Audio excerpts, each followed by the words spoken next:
घृणेश्वर ज्योतिर्लिंग भारत के दक्षिण प्रदेश के देवगिरी पर्वत के निकट सुकुर्मा नामक ब्राह्मण और उनकी पत्नी सुदेश निवास करते थे। दोनों ही भगवान शिव के परम भक्त थे, परंतु इनके कोई संतान ना थी।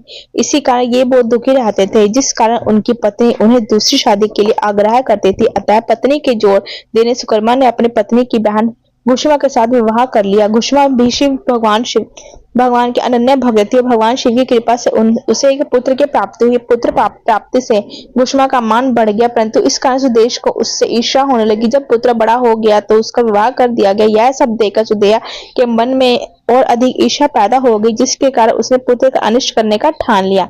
एक दिन रात्रि में जब सब सो गए तब उसने घुष्मा के पुत्र को चाकू से मारकर उसके शरीर के टुकड़े कर दिए और उन टुकड़ों को सरोवर में डाल दिया, जहां पर घुष्मा प्रतिदिन पार्थिव शिवलिंग का विसर्जन किया करती थी। शव को तालाब में फेंक कर वह आराम से घर में आकर सो गई। रोज की भांति जब सभी लोग अपने कार्य में व्यस्त थे, नित्य कर्म में लगे, तब सुदेहा भी आनंद पूर्वक घर के काम काज में जुट गई। परंतु जब बहू नींद से जागी तो बिस्तर को खून से सन्न पाए तो मां से कुछ टुकड़े दिखाई दिए। यह भयानक दृश्य देखकर व्याकुल बहू अपनी पत्नी सास घुष्मा के पास जाकर रोने लगी और पति के बारे में पूछने लगी, विलाप करने लगी। सुदेहा भी उसके साथ विलाप में शामिल होगी ताकि किसी को उस पर संदेह ना हो।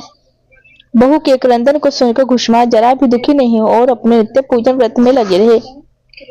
सुधर्मा भी अपने नित्य पूजा कर्म में लगे रहे। दोनों पति भगवान का पूजन भक्ति भाव के साथ बिना किसी विघ्न चिंता के करते रहे। अब पूजा समाप्त हुई। घुष्मा ने अपने पुत्र की रक्त से भीगी शैया को देखा।